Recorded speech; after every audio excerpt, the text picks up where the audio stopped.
یعنی جو آج کل ہمارا دور جا رہا ہے، یہ بھی اس سے یہی زمانہ مراد ہے، اور ہمارے حالات شاید اب ان سے بھی بدتر ہوتے جا رہے ہیں اور ہو گئے ہیں۔ عائشہ رضی اللہ عنہا کی بارگاہ میں بنو تمیم قبیلے کی چند عورتیں آئیں جنہوں نے باریک لباس پہنا ہوا تھا۔ آپ نے ان سے فرمایا کہ اگر تم ایمان والی عورتیں ہو تو جان لو کہ یہ لباس مومن عورتوں کا نہیں ہے، اگر تم مومن نہیں ہو تو پھر جو چاہو کرتی پھرو۔ حضرت فاطمہ رضی اللہ تعالیٰ عنہ کا یہ ارشادی گرامی پیش نظر رکھیے کہ جب ان سے پوچھا گیا کہ عورتوں کے لیے کون سی بات سب سے بہتر ہے، تو آپ نے فرمایا کہ نہ وہ غیر مردوں کو دیکھیں اور نہ ہی غیر مرد انہیں دیکھیں، کہ یہ عورتوں کے لیے سب سے بیسٹ اور اچھی بات ہے کہ نہ وہ دیکھیں اور نہ ان کو کوئی دیکھے، تاکہ فتنے کا اور فساد کے پھیلنے کا اندیشہ ہی نہ ہو، یعنی ڈر ہی نہ ہو۔ اب شوہر کے لیے یہ جائز ہے کہ عورت کو، یعنی کہ اگر شادی کے بعد شوہر جو 7 ایسی مطلب کہ شرعی احکام ہیں جن کی اجازت دینا اور گھر سے نکلنے کی اجازت اس کے لیے ضروری ہے، وہ یہ ہیں کہ والدین یا ان میں سے کسی سے ملاقات کے لیے ہفتے میں ایک بار دن بھر کے لیے، ان کی عیادت کے لیے، ان کی تعزیت کے لیے اور دیگر محرم رشتہ داروں سے ملاقات کے لیے۔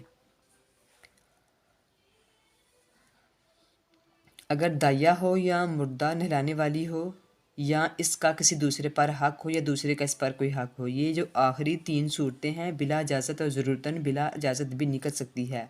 حج میں بھی اس میں حکم دیا گیا ہے، اور ان مواقع کے علاوہ اجنبیوں اور غیر محرم رشتہ داروں کے ساتھ ملاقات ان کی یاد کے لیے اور ان کی خوشی غمی میں شریک ہونے کی اجازت اسلام نے نہیں دی۔ قرآن اور سنت کی پیش کردہ دلائل کی روشنی میں پردے سے متعلق احکام کا خلاصہ ملاحظہ فرمائیے، یعنی کہ جو مین پوائنٹ ہیں ان کو اب ہم سمجھنے کی کوشش کرتے ہیں۔ خواتین جب بھی کسی شرعی ضرورت کے تحت باہر نکلیں، یعنی گھر سے باہر نکلیں، تو پہلے اپنا جسم کسی بڑی چادر یا برقع سے اچھی طرح ڈھانپ لیں اور چہرہ بھی چھپا لیں، صرف آنکھیں کھلی رکھنے کی اجازت ہے،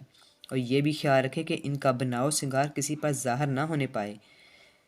اس میں ہر وہ چیز آ جاتی ہے جو غیر مردوں کو عورت کی طرف رغبت کا باعث ہو، جیسے خوشبو، زیور، ناز و ادا سے چلنا، اور پردے کے اور اوڑھنے کے لیے چادر کا، یعنی کہ خوبصورت اور جو اس کے اوپر ایسا خوبصورت بنا ہوا ہو کہ وہ جو غیر مرد ہیں یا کوئی اور ہے وہ اس کی طرف جان بوجھ کے متوجہ ہوں، وہ بھی ان سب سے یعنی کہ یہ سب باتیں مردوں کو متوجہ کرنے کا باعث ہوں۔ مطلب کہ جو اس طرح کا فیشن وغیرہ کر کے جو ہم باہر نکلیں گی تو اس کا مطلب یہی ہوگا نا کہ ہم دوسروں کو اپنی طرف متوجہ کرنا چاہتے ہیں۔ اگر ہم کسی اپنے کام کے لیے جا رہے ہیں تو پھر ہمیں اس بات کی مطلب کہ اتنا بن ٹھن کر یا بن سنور کر باہر نکلنے کی ضرورت نہیں ہوتی، کیونکہ ہم تو خود اپنا کام کرنے جا رہے ہیں، ہمیں کسی سے کیا مطلب ہے کہ کوئی کیا کر رہا ہے اور کیا نہیں کر رہا۔ عورت کہیں تنہا نہ جائے، یہ اس کے ساتھ محرم ہونا چاہیے، یعنی کہ جو آج کا دور جا رہا ہے اس میں عورت کو خاص کر تنہا یعنی اکیلے کہیں نہیں جانا چاہیے، اس کا محرم اس کے ساتھ ہونا چاہیے۔ شریعت مطہرہ، یعنی کہ جو شریعت مطہرہ ہے ہماری، اس نے تو حج جیسی عظیم عبادت جو ہے اس میں بھی ادائیگی کے لیے عورت کے ساتھ محرم کا ہونا ضروری قرار دیا گیا ہے، اور اس پرفتن یعنی کہ جو فتنوں سے بھرا ہوا دور ہے، احتیاط کا یہی تقاضا ہے کہ عورت گھر سے باہر کہیں بھی جائے تو محرم ساتھ ہو۔ احادیث شریف میں آیا ہے کہ جب کوئی مرد غیر عورت کے ساتھ تنہائی میں ہوتا ہے تو وہاں تیسرا شیطان ضرور ہوتا ہے،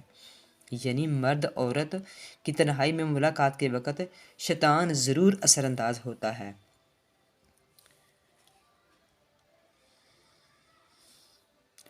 عورت کسی نامحرم کے ساتھ نہ چھوئے، اس لیے عورت کو کسی ایسی جگہ ہرگز نہ جائے جہاں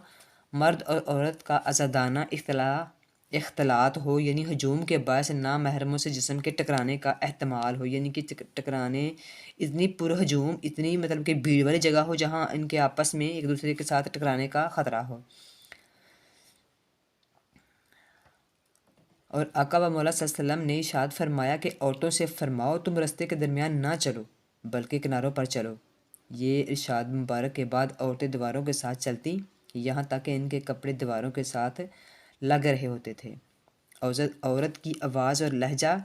لہجے کی جو قدرتی نزاکت اور نرمی ہے مرد کی نفسانی خواہش کو بہارنے کا باعث بن سکتی ہے، اس لیے عورتوں کو چاہیے کہ جب کسی نامحرم سے کسی حقیقی ضرورت کے تحت گفتگو کرنی پڑ جائے تو پوری احتیاط اور سادہ لہجے میں بے قدر ضرورت یعنی کہ جتنی ضرورت ہو اتنی ہی بات کرے،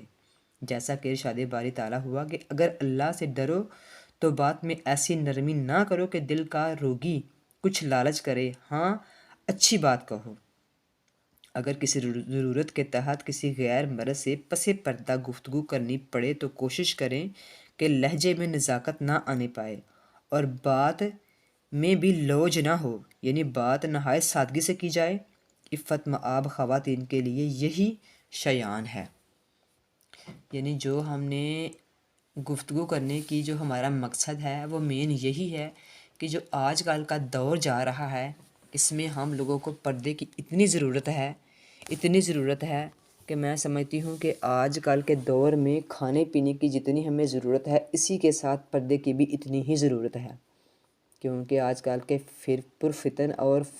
یہ جو فتنوں سے بھرا ہوا دور ہے نا، اس میں اپنے آپ کو بچانا سب سے اولیت یعنی کہ جو سب سے پہلی بات ہے نا وہ